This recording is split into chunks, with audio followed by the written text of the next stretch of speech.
உன் அன்புக்கு நன்றி. ஓர் அறிமுகம். சுந்தரலிங்கம். அவர் தொழிலில் அவரால் நேர்மை நியாயம் என்று இருக்க முடிவதில்லை. அதற்கு அவர் மட்டுமே காரணமில்லை. அவரிடம் பணம் வாங்கிவிட்டு போக்கு காட்ட நினைப்பவர்களும் தான் காரணம்.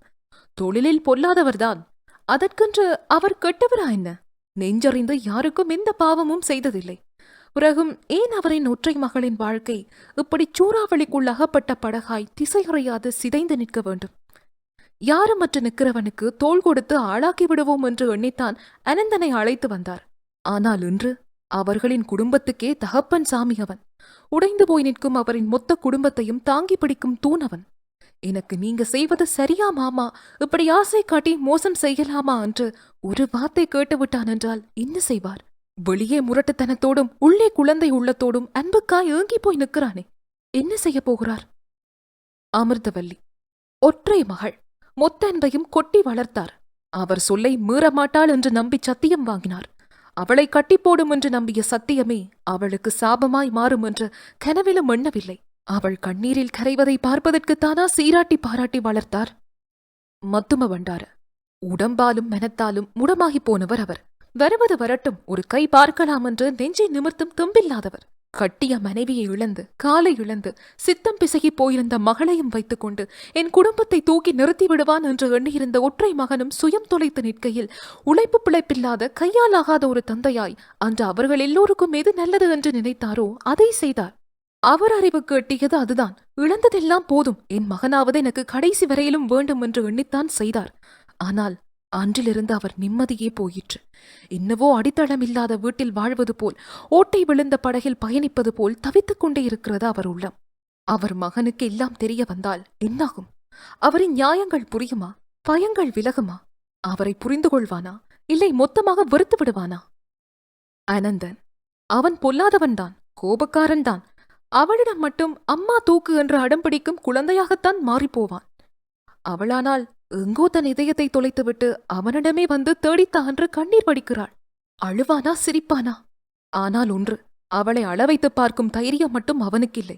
அவன் இதயத்தை கல்லாக்கிக் கொண்டு அவள் உயிரை தேடிக்கொண்டே இருக்கிறான். மௌனங்களை மொழிபெயர்க்க தெரியாதவன் அவன். பிரிக்கப்படாத பரிசுப்பட்டியைப் போலவே பகரப்படாத அவன் அன்பு அவள் பார்வைக்காய் காத்துக்கொண்டே இருக்கிறது. ஆனால் அவள் கவனம் முழுக்க வேறெங்கோ. பரவாயில்லை, என் உலகத்தை என்னிடமே தந்து விட்டாயே என்கிற பூரிப்பும் ஆனந்த கண்ணீருமாக அவனை பார்த்து அவள் சிரிக்கும் அந்த ஒற்றை சிரிப்பில் அவன் ஆயுள் அதன் பலனை அடைந்து விடாதா என்ன? நிரல்யா. அவள் உலகம் மொத்தமும் பேரன்பினால் சூழப்பட்டது. அப்படி இருந்தும் கூட பெற்ற அன்னைக்கு, பாசமாய் வளர்த்த தந்தைக்கு, அவளுக்காக என்னவும் செய்ய துணியும் மச்சானுக்கு அவள் செய்தவை அத்தனையும் நம்பிக்கை துரோகங்கள் மட்டுமே. ஆனால் அவளும் தான் என்ன செய்வாள்? காதல் என்பது தன் உயிரையே நெய்யாக்கி வளர்க்கும் யாகம் என்று தெரியாமல் போயிற்றே. இன்னும் கூட அவன் நினைவுகள் எல்லாம் அவள் நெஞ்சில் நங்கூரம் பாய்ச்சி நிலை கொண்டிருந்தன. அசையும் கப்பலாக அவன் நினைவும், நங்கூரம் கிழிக்கும் அடிநிலமாக அவள் மனமும் வலித்து கிடந்தன. அலை மோதும் கரையில் கண்ணீர் தேக்கிய விழிகளோடு பார்த்து கொண்டே நிற்கிறாள். அவன் அவள் காலடிக்கு வருவதா இல்லை. அவன் பிரிவை காலத்தை கொண்டு அளவிட்டால் 5 வருடங்கள், துயரத்தை கொண்டு அளவிட்டால் கடலளவு கண்ணீர். ஆனாலும் கூட காத்திருக்கிறாள். மகே லசனக்கெல்ல என்று சொல்லி மனம் பறித்தவனின் முகம் ஒருமுறை பார்த்துவிட மாட்டோமா என்கிற தவிப்புடன். சிசிர. பனி படர்ந்த தேசத்தில் மழை கொட்டும் நாள்களில் இதயத்தை நனைத்துப் போகும் ஈரமான சாரலை போல அவர்கள் உள்ளங்களை இணைத்துப் போன அந்த காதலை தேடிக்கொண்டே இருக்கிறான். பிரயோசனமற்ற தேடல், கிடைக்கவே கிடைக்காது என்று தெரிந்த பின்னான தேடல். அவள் அப்படியே தன்னை தூக்கி அவனிடம் கொடுத்தாளே, அவன்தான் தானும் தொலைந்து அவளையும் தொலைத்து விட்டான். திரும்பவும் பெற்றுக்கொள்ளவே முடியாத அளவுக்கு தொலைந்து விட்டான். இப்போது வந்து தேடி என்ன பிரயோசனம்? எல்லாம் அறிவுக்கு புரிகிறதுதான். இந்த மனம்தான் கிடந்து அதே மலை பிரதேசம், அதே ஓங்கி வளர்ந்து உயர்ந்து நிற்கும் மரங்கள், அதே மழை, அதே குடைபிடித்த மனிதர்கள். ஆனால் அவனையும் அவளையும் மட்டும் காணவில்லை. அவர்களின் காதல் இங்கு எங்கோதான் புதைக்கப்பட்டிருக்க வேண்டும். இதயத்தை அடைக்கும் இந்த நினைவுகளை எல்லாம் வைத்துக்கொண்டு எப்படி வாழப்போகிறான்? போகாதே, என்னை விட்டு போகாதே என்று அழுதாளே, அவள் சொன்னதை கேளாமல் போனானே, அதற்கு கிடைத்த தண்டனையோ? ஆனால் அவளை சேர வேண்டுமென்றுதானே பிரிந்தான். யார் என்ன சொன்னாலும் கடவுள் என்கிறவன் ஈவிரக்கமற்றவன். அது மட்டும் அவனுக்கு தெள்ளத் தெளிவாய் புரிந்து போயிற்று. ருக்ஷி. இவ்வளவு பெரிய விடயத்தை இத்தனை பொறுமையோடும் நிதானத்தோடும் அணுகுவோம் என்று அவள் நினைத்து கூட பார்க்கவில்லை. அறிந்த கணத்தில் அவள் உள்ளம் இரண்டாக பிளந்தது உண்மை. இனி என் வாழ்க்கை என்னாகும் என்று துடித்ததும் உண்மை. என் கணவன் எனக்கில்லையா என்று அழுததும் உண்மை. ஆனால் தெளிந்த கணத்திலிருந்து நிதானமாக யோசித்துத்தான் அவனோடு பேசினாள். அவனுக்கு அவளை புரிய வைத்தாள்.